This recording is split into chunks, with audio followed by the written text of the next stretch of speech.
I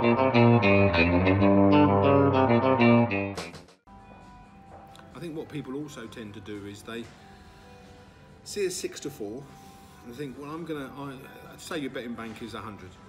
And they think, well, I'm going to bet £100 on a 6 to 4. And they look at another one and they see a 7 or 8 to 1 shot in another race. And they think, I really, really like that one, but I'm going to put £20 on that. Now, what I've learned over the years is if you really like that 7 to 8 to 1 shot, don't put less money on it.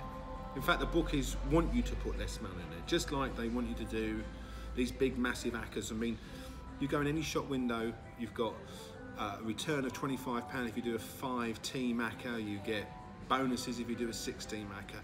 They want accumulators, they want lucky 15s, they want Yankees, they want Goliaths, that is what they want.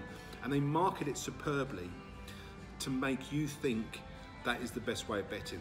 Exactly the way they do on the big races, the big handicaps. I mean, I had people tweet me on regarding the Welsh National, the Grand National, the Hennessy. I mean, the Hennessy was actually won well by a Mullins horse, but generally the big competitive race of the day, people tweet, oh, what do you fancy in that race? I'd say keep well away.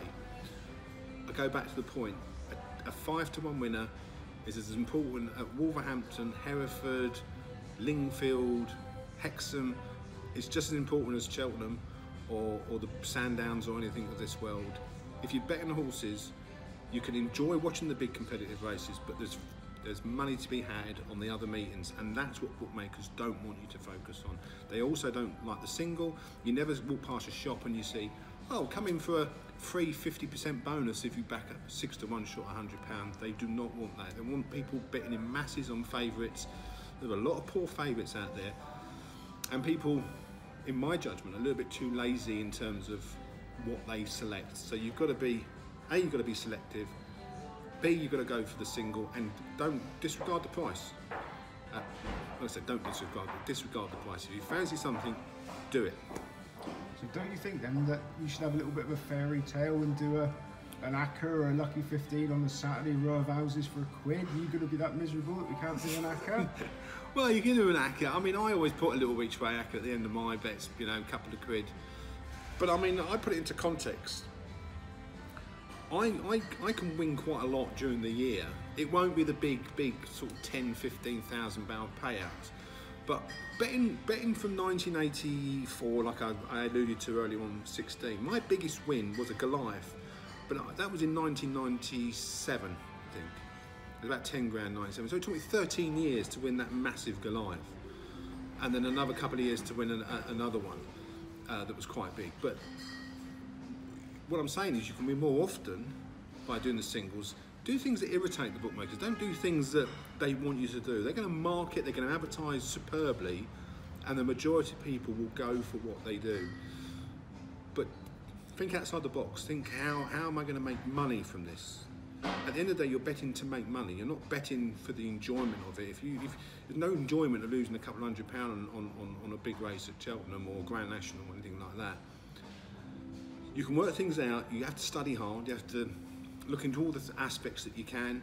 We ain't going to win every day at this game, and I think that's the most important factor. You go through weeks. I mean, I can go through 25 picks without a winner. It's what happens, and you'll find, I liken it to a poker player. You can be very good at this. You still need that bit of luck. I hear through the grapevine that there's another bit of media coming our way, at least in a collusion with you. Can you tell us a bit more about that? Yeah, I'm going to be doing a book. We're planning it actually now with Amy Christophers. Now, everyone look at her and think, oh, she's a glamorous ex-model and things like that, but she's got a knowledge of betting and sports betting, and I feel a degree of loyalty to people. One of my biggest things is loyalty. And going very quickly back to Bet Racing Nation and Sports Night Live, I always wondered before why people didn't have time to answer emails or phone calls. And generally at that particular time, when you're running the Sports Night Live and you're running Bet Racing Nation, everyone wants to be your friend. Everyone wants to ring that phone. Ah, there's a Pete, I want to present this, I want to do that and do this and do that. When it's over, you don't hear a sausage from anyone. And only one person actually, after all that finished, from now really, has kept in touch. So I feel a degree of loyalty to her. She's found it difficult. She found it much easier now, but when she first broke away from her modelling to get into sports, I think she found it difficult. She's opening many more doors now. So I thought, yeah, you know, with her popularity and my knowledge on the industry and things like that, I think we're gonna, I mean, originally we were gonna do it for March. I think it'll probably be in hindsight a little bit later. But the idea is to encourage people to get into racing. So what is the topic of the book? Is it come racing? Is it punting? It's more, I think she wants to go with Bet Like a Boss. I think we might well go along those lines to get people understanding betting. I mean, I don't want people to take 20 odd years to understand the format of horse racing like I probably did, and there's so many different aspects to it, and I think that's sort of half the problem, because you get, everyone has it, and family members ring them up at Grand National Day. Oh, Pete, have you got a tip for the Grand National? No, I haven't. You know, you might as well pick a number, 3 numbers in the lottery. You know, so people, don't understand it. I think it's quite a complicated aspect. How you draw those people in is difficult. I mean, you've got the marketing aspect of it, that people would love the big day outs. You know, you see Royal Ascot, and you go to Royal Ascot, and people there haven't got a clue about horse racing. I mean, I have people saying, well, what's each way? I think knowledge is important, and I think making it enjoyable for people to understand the sport is an aspect that we don't focus on. And I also think that we're fortunate in as much as we have a sport that goes out every single day of the week. They can get around it by saying we're the second highest viewed sport in the country. That's true, but we are on every day. How many people that go racing understand the sport, apart from having a good dinner, good drink or whatever? They don't really. There's always that mate of yours that, you know, you go to for a tip. But I just wish we made it a bit easier for people outside the industry to understand, because it's great. The ownership aspect of and I've been fortunate to own a few horses before. The ownership aspect is an area that could be pushed a little bit more. The syndicates, when you feel part and parcel of a day and you take away the corporate side of things, there's nothing better than going and being part of a horse that's then running. So I think maybe ownership and syndicates and people more involved in the horses themselves, I think that can play a part in getting more people in. And then going back to the younger side of things as well, you know, how do you get people attracted to the sport? I think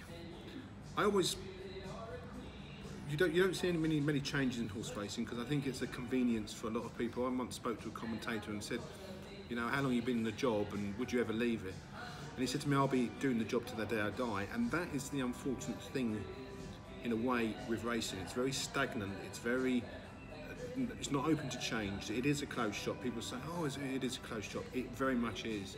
And you need, we're in 2018 now, all these other sports that wouldn't come near to racing in the past. Darts, cricket, you know, two that were behind horse racing back in the late 80s, early 90s. They've all moved on, and racing has not moved on, and it needs to. I don't know how that's done, but it needs to have figureheads at the head of the game to actually make it more exciting and people understand in the sport, because it is a fantastic sport to get involved with.